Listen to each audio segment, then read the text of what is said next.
Dozens of Russian lawmakers have supported a bill that would make the historic annexation of the Crimean Peninsula a public holiday in the country. Chairwoman of the Federation Council, the upper house of Russia's legislative body, Valentina Matvienko put forward the proposed legislation, the Moscow Times reported Tuesday. The bill proposes that Moscow declare April 19 as a public holiday to mark the 1783 annexation of Crimea after Catherine the Great defeated the Ottomans. "I'm confident the bill will pass this year," Matvienko told Russian media.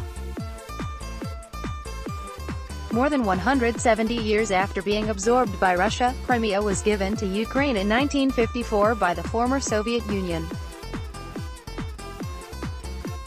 In 2014, Russia moved to support Ukrainian separatist fighters and annexed the peninsula once again.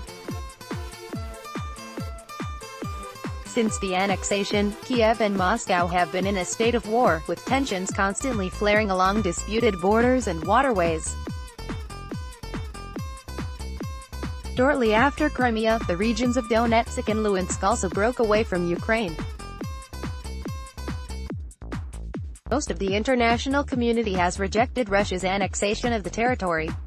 The U.S. has sent weapons and military support to Kiev in order to bolster its forces in the fight against Russia and separatist fighters. Despite the ongoing tensions, Russian lawmakers hope to officially celebrate the historic unity of the disputed region with their country. The holiday would celebrate the logical continuation of the history of Russian Crimea, the bill's text reads, according to the Moscow Times.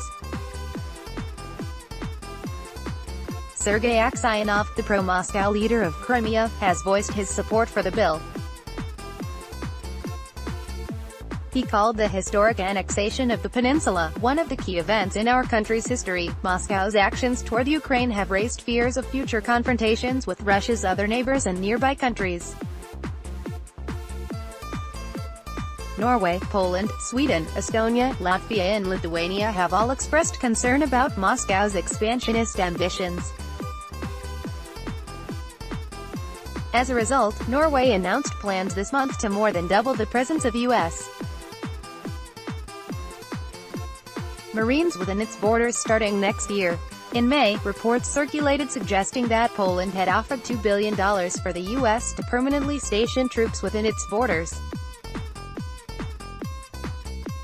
While the U.S. continues to oppose Russia, President Donald Trump's stance toward Moscow has been more friendly than his predecessors.